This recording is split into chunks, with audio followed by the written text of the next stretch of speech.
అంటే ఈ సినిమాకి సంబంధించి అది అంబాలే ప్రొడక్షన్ హౌస్ నుంచి వచ్చింది. వాళ్ళు గతంలో చాలా పెద్ద వెంచర్లు చేశారు. అవును. కేజీఎఫ్ లాంటివి. కేజీఎఫ్ కూడా వాళ్ళ ఆ బ్యానర్ నుంచే వచ్చింది. కేజీఎఫ్, సాలారు. అలా సలార్ కూడా అక్కడి నుంచి వచ్చిన సినిమానే. అంటే కర్ణాటక నుంచి బిగ్ సినిమా వైపుగా నడుస్తున్నటువంటి పెద్ద ప్రొడక్షన్ హౌస్ అది. హ్మ్. అలా ఇప్పుడు చాలా ప్రాజెక్ట్స్ ఉన్నాయి వాళ్ళ చేతుల్లో. పాన్ ఇండియా సినిమాలు చేస్తున్నారు వాళ్ళు. వరల్డ్ మార్కెట్ని టార్గెట్ చేస్తున్నారు. ఈ ప్రయాణంలో భాగంగానే వాళ్ళు చేసినటువంటి ఒక ప్రయోగం ఈ సినిమా.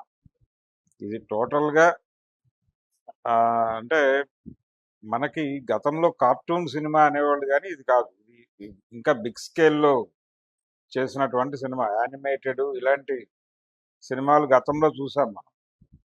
కానీ ఇది చాలా అడ్వాన్స్డ్ టెక్నాలజీతో వచ్చినటువంటి సినిమా. విఎఫ్ఎక్స్లు ఇవన్నీ రకరకాలుగా వాడారు. 3D అనేది దీనికి ఒక అదనంగా యాడ్ అయింది. ఓకే. అంటే ఒక థియేట్రికల్ ఎక్స్పీరియన్స్ ఇచ్చేటువంటి కంటెంట్ ఉంది ఈ సినిమాలో అనేది వాళ్ళు ఐడెంటిఫై చేశారు ఈ కథలో. ఇలాంటి ప్రయత్నమే ఆ మధ్య శాకుంతలం సినిమాకి చేశారు తెలుగులో. కానీ ఆ సబ్జెక్టుకు ఉన్నటువంటి పరిమితి రీత్యా అది వర్కౌట్ అవ్వలేదు వాళ్ళకి. కానీ ఈ సబ్జెక్టుకి ఆ విస్తృతి ఉంది. ఓకే. ఆ విస్తృతి ఉంది. దీనిలో రకరకాల అంశాలు మింగిలై ఉన్నాయి. అంటే ఇక్కడ దేవతల తాలూకా ఇన్ఫ్లుయెన్సు, అలాగే ఆ, విష్ణుమూర్తికి పూర్తి ద్వేషభావంతో ఉన్నటువంటి, విష్ణుమూర్తి పట్ల పూర్తి ద్వేషభావంతో ఉన్నటువంటి అసురులు, ఈ కాన్ఫ్లిక్ట్ మీద సినిమా నడుస్తుంది. హ్మ్. అంటే హరిద్వేషానికి హరిభక్తికి మధ్య జరిగేటువంటి ఒక సంఘర్షణగా ఈ సినిమా నడుస్తుంది. అందులో ఈ క్యారెక్టర్ని ప్లాంట్ చేసేదే ఒక హరిద్వేషి. ఇంట్లో ఒక హరిభక్తుడిని ప్లాంట్ చేయటం ద్వారా ఒక ఎమోషనల్ కాంట్రాక్టు, కమిట్మెంటు, నమ్మకాలకు సంబంధించిన వ్యవహారం, ఇన్ని లేయర్స్లో కథ నడుస్తుంది. ఇన్ని లేయర్స్లో ఆ రెండు క్యారెక్టర్ల మధ్య కాన్ఫ్లిక్ట్ డెవలప్ అవుతుంది. అసలు ఇతను ఎందుకు హరిభక్తు వైపు మరలాడు అన్న దగ్గర ఒక బలమైనటువంటి ఎమోషనల్ లింక్ ఉండాలి. ఇక్కడ ఈ సినిమాలో అంటే మనకి పాత భక్త ప్రహ్లాదులో అది అల్లారు.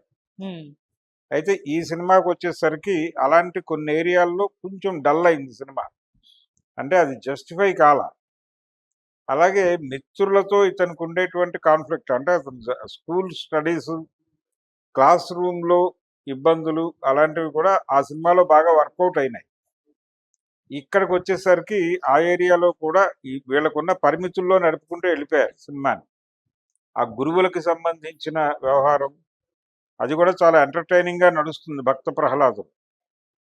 ఆ కాన్ఫ్లిక్ట్ని ఎక్కడ డీవియేట్ కాకుండా ఆడియన్స్ని డ్రైవ్ చేస్తూ వెళ్ళాడు. చిత్రపు నారాయణమూర్తి గారు డైరెక్టర్ ఆ సినిమాకి. ఆయనకి పౌరాణిక సినిమాలు తీయటంలో ఒక ప్రావీణ్యత ఉంది. ఆ ప్రావీణ్యతతో నిజానికి అప్పుడు ఆయన నష్టాల్లో ఉన్నాడు. ఆయన కోసమే తీశారు ఆ సినిమా భక్త ప్రహ్లాద. ఓకే. చెట్టియార్ గారు ఆయనకి ఏదో మేలు చేయాలి అని భావించి, చిత్రపు నారాయణమూర్తి గారికి ఏదో మేలు చేయాలి అనే ఉద్దేశంతో ఆ ప్రాజెక్ట్ టేకప్ చేసి నరసరాజు గారితో రాయించుకున్నారు.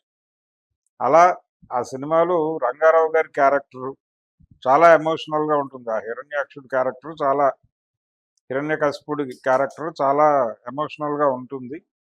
అలాగే ఈ హరిభక్తి అతనిలో ప్లాంట్ అవటానికి సంబంధించినటువంటి టేకింగ్ చాలా ఎమోషనల్గా ఉంటుంది. ఇందులో ఆ ఏరియాలో ఇతనిలో ప్లాంట్ అవటం అనేది చాలా ప్లెయిన్గా వెళ్ళిపోతుంది. అలా కొంచెం అలాంటి చోట్ల ఇంకొంచెం కసరత్తు చేసుంటే ఈ సినిమా నిలబడేది.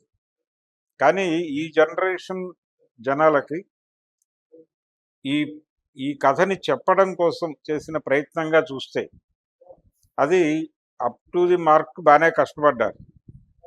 అంటే ఈ ఈ పిల్లలు రకరకాల సిరీస్ చూస్తున్నారు ఇప్పుడు. అంటే ఎవరి కంపార్ట్మెంట్లో వాళ్ళు ఉండటం వలన, ఎవరి ఫోన్లో వాళ్ళు వాళ్ళు కావాలనుకున్నటువంటి కంటెంట్ని చూసుకుంటున్నారు.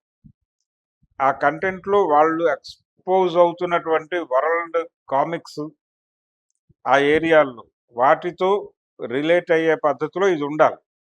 అప్పుడు మాత్రమే చూస్తారు. అందుకని ఆ రేంజ్లో ఉండాలి సినిమా అనే డిజైను స్కీము వేసుకుని చేశారు.